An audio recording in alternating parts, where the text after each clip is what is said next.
Imagine being a powerful CEO, running a multimillion-dollar company, yet when you walk into your own bank branch, you're treated like a nobody, denied basic service.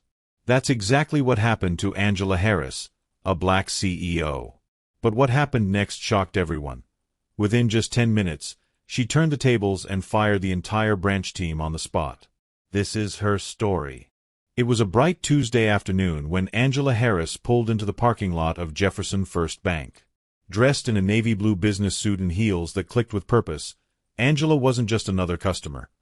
She was the founder and CEO of Harris Tech Innovations, a leading tech company valued at over $600 million. She had been featured in Forbes, spoken on global stages, and built a corporate empire from the ground up. But today wasn't about business strategy or billion-dollar deals. Angela was simply making a routine visit to her local bank branch. She needed to verify a corporate wire transfer, an ordinary transaction she'd completed dozens of times before. Quick, simple, in and out. The branch itself was nothing special, tucked between a florist and a coffee shop in a quiet commercial plaza. Inside, the atmosphere was relaxed. Customers waited in line. Bank tellers chatted casually behind the counters. Everything seemed normal.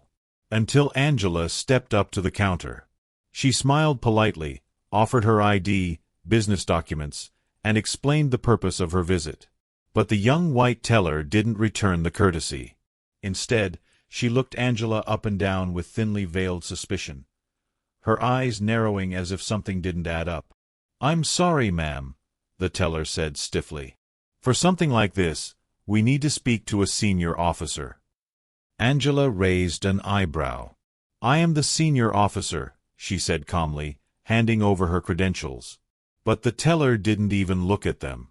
Instead, she gestured toward the branch manager, who arrived moments later with a dismissive tone and an attitude that said more than words ever could. "What's the nature of your visit?" the manager asked without even greeting her. Angela explained again. She presented everything they asked for: identification, business authorization, account numbers. But the manager interrupted her with a vague excuse about unusual account activity and refused to process her transaction.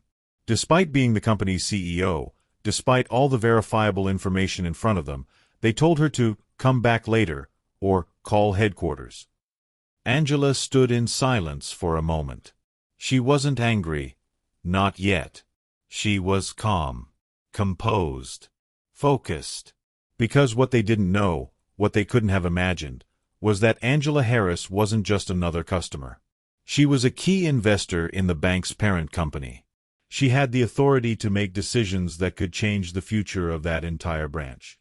And in just 10 minutes, she was about to do exactly that. Angela stood at the counter, holding out her identification and corporate documents, expecting a standard interaction. But instead of receiving basic customer service, she was met with silence and suspicious glances. The teller barely looked at the papers, choosing instead to glance sideways at her coworker. It was the kind of silent exchange that says, "Can you believe this woman?" A language of quiet, coded dismissal. The teller cleared her throat. "Do you have an appointment?" she asked, as if Angela were an outsider trespassing into some exclusive space. Angela blinked. This was a routine transaction, something that required no prior scheduling. She explained calmly, pointing to her business banking paperwork, her company's name embossed in gold on the letterhead. But the teller didn't care. She picked up the phone and called the branch manager. Angela waited. Minutes passed. She could feel the eyes of other customers on her, not out of admiration, but confusion. Why was this woman in a power suit being made to stand and wait like she didn't belong? Finally, the branch manager arrived. A middle-aged man with a clipped tone and forced smile. He glanced at her documents, barely registering their significance. "Miss Harris, is it?" he said, mispronouncing her name despite the bold print on her CEO badge. "We've had some issues lately with fraud, so we have to be extra cautious." Angela raised an eyebrow. "And what exactly about my credentials is raising a red flag?" "Well," the manager stammered, "you're requesting access to a business account that, frankly, has large amounts of money moving through it. We can't verify that kind of request right now. You'll need to call the corporate line and have someone from your company authorize it." Angela's voice remained even, but her patience was wearing thin. "I am that someone," she said. "I am the CEO of Harris-Tech. I authorized this transfer. I've done it at other branches. My name and signature are on file. Everything is right in front of you." But the manager shook his head. "I'm sorry. It's not adding up. We'll have to deny your request for now." Deny. Just like that. Angela felt something cold crawl up her spine. It wasn't just inconvenience. It was disbelief. She had built her company from nothing. She had fought for every seat at the table. She had the power, the credentials, the money, but not the face they were used to serving. She was a black woman in a space where some still believed she didn't belong. The humiliation crept in slowly. Not loud, not theatrical, but quiet and suffocating. She glanced around. The teller had now crossed her arms. The manager stood firm, as if guarding the vault from a threat. To them, she wasn't a leader. She was a risk. An inconvenience. An outsider. Angela swallowed hard. She had felt bias before, subtle jabs in boardrooms, double takes at airports, but this was different. This was direct. Deliberate. They didn't care who she was. In their eyes, her power didn't matter. Her title didn't shield her. It was as if all her achievements vanished the moment she walked in. And in that moment, something inside her shifted. Not fear. Not anger. Focus. Because she wasn't going to raise her voice. She was going to raise the stakes. Angela Harris wasn't born into power, wealth, or privilege. She was born into a working-class family on the south side of Atlanta, Georgia, where ambition was often treated as fantasy and success came with invisible walls. Raised by a single mother who worked 2 jobs and still found time to check homework at the kitchen table, Angela learned early that the world wasn't built to make things easy for people like her. But what the world wouldn't give, Angela decided she would take.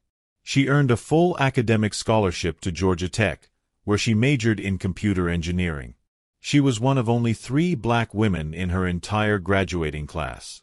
Surrounded by doubt, overlooked in group projects, often mistaken for a secretary instead of a lead developer, Angela kept going. Not out of spite, but purpose. After college, she spent a few years at a top-tier tech firm. But the glass ceiling came early, and loudly. She'd watch male colleagues with half her performance get promoted, while her own ideas were handed off to others to present. The message was clear, her talent was useful, but her presence was inconvenient. So at 29, Angela quit. She started Harris-Tech Innovations from her apartment with 2 used laptops, $8,000 in savings, and a dream to build smarter software for small businesses. It wasn't glamorous. She coded at night, pitched during the day, and heard no more times than she could count. Investors doubted her, mentors ghosted her, and the tech world pretended not to see her. Until they couldn't ignore her anymore. Within 5 years, Harris-Tech had landed contracts with major universities, government agencies, and Fortune 500 companies. Angela built a team that mirrored her values, diverse, brilliant, and fiercely loyal. By the time she turned 35, her company was generating over $100 million in annual revenue and gaining national attention for its groundbreaking automation tools. She wasn't just running a company, she was shaping the industry. She'd spoken at TEDx, mentored dozens of young women in STEM, and launched a nonprofit to train underrepresented youth in tech development. Angela Harris had become the kind of success story people wrote books about.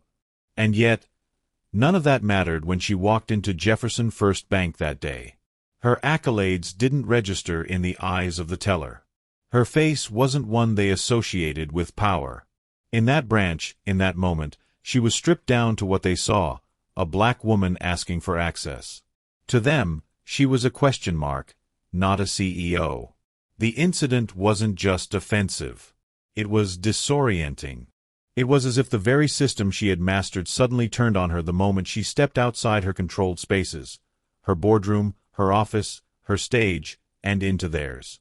It reminded her that success, no matter how brilliant, doesn't always buy respect. It doesn't always shield you from discrimination. And that was the most chilling realization of all. Because if this could happen to Angela Harris, a multimillionaire tech founder and bank stakeholder, what did that mean for the everyday woman of color just trying to cash a check? Angela had spent her whole life fighting for a seat at the table. But now, she realized, sometimes you don't need a seat. Sometimes, you own the table. And now, it was time to prove it. Angela walked out of the bank branch slowly, her heels tapping against the pavement like a ticking clock. Her expression was calm, but inside, her mind was already calculating. She wasn't just a customer denied service. She was a woman who had built empires by staying composed in moments like these. But this time was different. This time, it was personal. Angela sat in her car, closed the door, and pulled out her phone. No rage. No social media rant. No drama. Just precision. She scrolled through her contacts and tapped on a number few people even knew she had, the direct line to the Executive Vice President of Institutional Partnerships at Eastbridge Financial Group, the parent company of Jefferson First Bank. "Angela!" came the cheerful voice on the other end, as if he had been waiting for her call. "What can I do for you?" Her voice was steady. "I just visited your Jefferson branch on Maple and 8th. I was denied service. Again. Silence. I gave full credentials.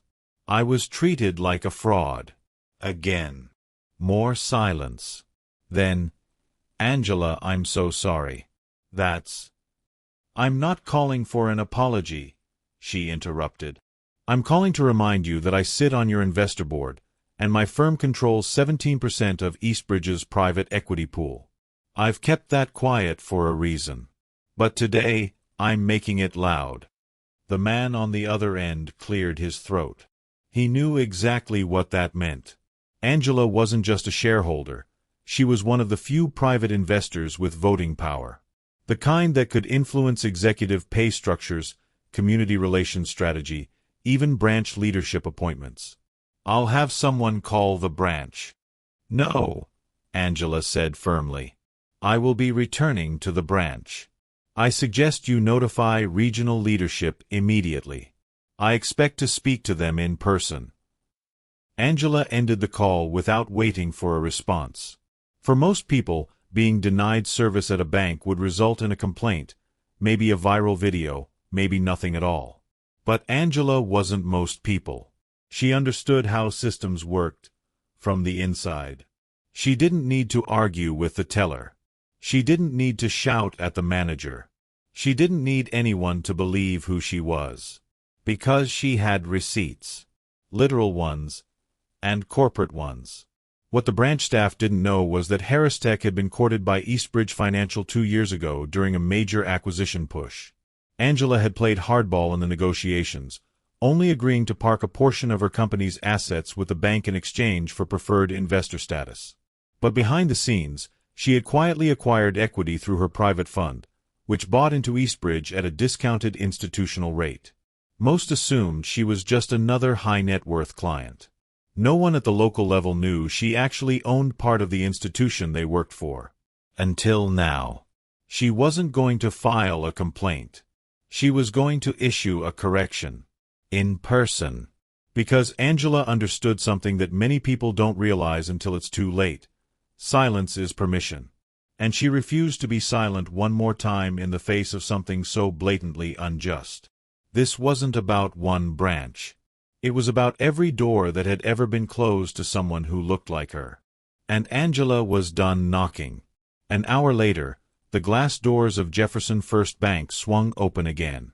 Only this time, Angela Harris didn't walk in quietly.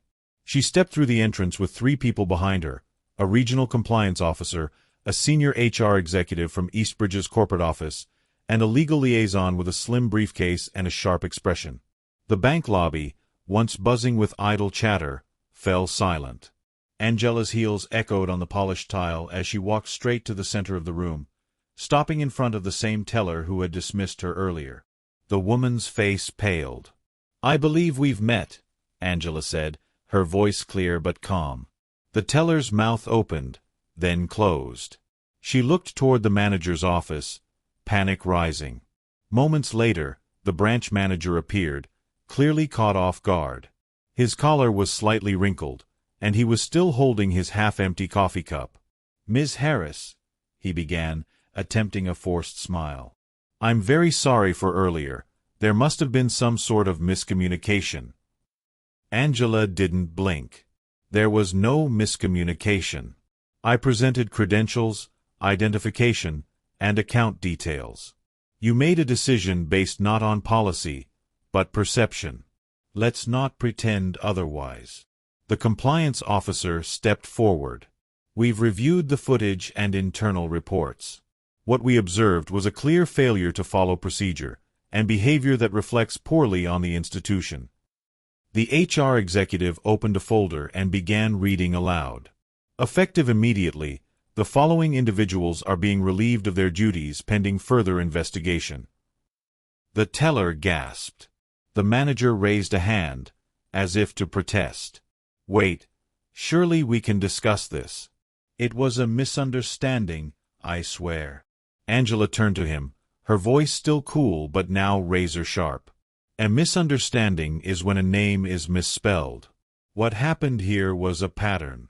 You saw a black woman, dressed professionally, presenting legal documents, and still, your first instinct was to deny, delay, and dismiss." She paused, letting the silence settle. "I've spent my entire career building systems that are fair, efficient, and inclusive," she continued. "What happened here is the exact reason people lose faith in institutions. Because gatekeepers like you confuse their authority with ownership." The manager's face flushed red. The teller began to cry. Angela turned slightly, speaking not just to them, but to the entire room. Customers had stopped filling out forms. Employees were frozen behind their desks. Everyone was listening. "I didn't come back for revenge," Angela said. "I came back because I'm tired of watching qualified people, black women, immigrants, working mothers, anyone who doesn't fit your mold, be treated like they don't belong." Her words cut through the air like glass breaking. "This branch will be undergoing a full audit. You'll be receiving formal letters from Eastbridge by the end of the day," the HR executive added. Angela turned to leave but paused just before the door. "Next time someone walks in, ask yourself if you're seeing them, or just seeing your own bias." And with that, she walked out. She didn't look back. She didn't have to. Behind her, the weight of power shifted, quietly, finally, unmistakably. Because in a world that had underestimated her more times than she could count, Angela Harris had just reminded them all. She never needed permission. She owned the building. The news hit the press within 24 hours. CEO denied service at bank, fires entire branch team after revealing stake in parent company. It wasn't just a headline, it was a wake-up call. Social media lit up with hashtags like #AngelaHarris and #BankingWhileBlack, sparking conversations across industries. What had begun as a humiliating encounter in a quiet neighborhood branch had now become a national conversation about bias in corporate systems. Eastbridge Financial Group responded swiftly. Within 2 days, the bank issued a formal public apology on all major platforms. Their CEO released a statement acknowledging the incident and calling it a clear failure of our values and training. They promised an internal review not only of that branch, but of all 1,200 locations nationwide. More importantly, they didn't just stop at words. Angela's actions had created pressure they couldn't ignore. Under the new internal directive, unofficially dubbed the Harris Mandate, the bank began a comprehensive overhaul. Mandatory anti-bias and cultural competency training for all customer-facing staff. New hiring protocols to ensure equitable representation in leadership roles across branches. Customer service policy reforms emphasizing behavior-based metrics, not assumptions or stereotypes. A diversity council, co-chaired by Angela Harris herself, tasked with overseeing implementation and reporting progress publicly. The Jefferson First branch was temporarily closed for restructuring. When it reopened weeks later, it had new leadership, new staff, and a new atmosphere. Gone was the cold, suspicious air. In its place was a renewed commitment to dignity, equality, and respect. But Angela wasn't done. She didn't want this story to be about her power or her portfolio. She wanted it to be about the millions of people who didn't have her platform.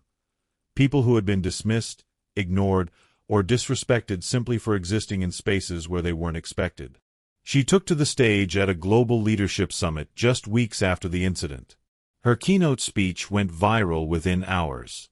This wasn't about a bank account. It was about value, the value we assign to each other based on appearance, not merit.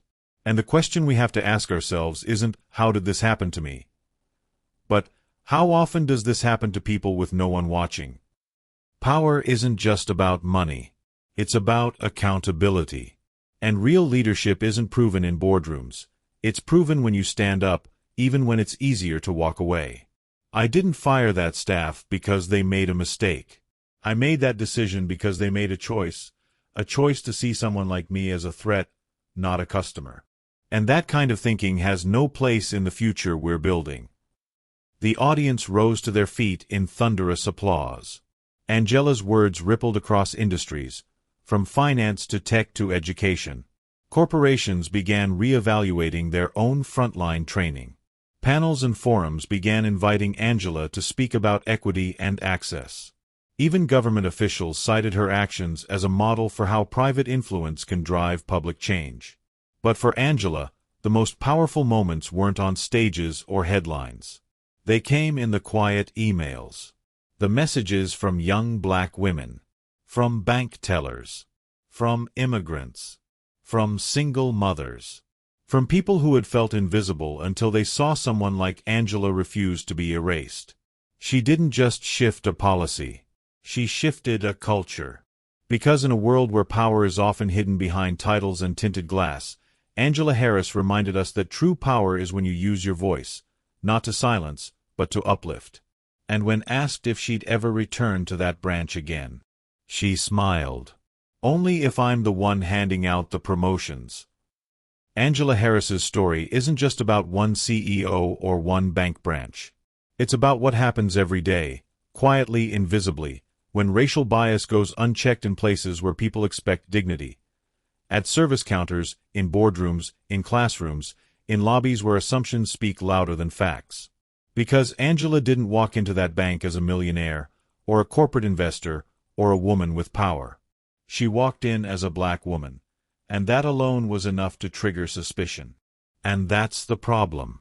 When success, status, or simple humanity isn't enough to earn respect, we are forced to ask, what is the cost of bias?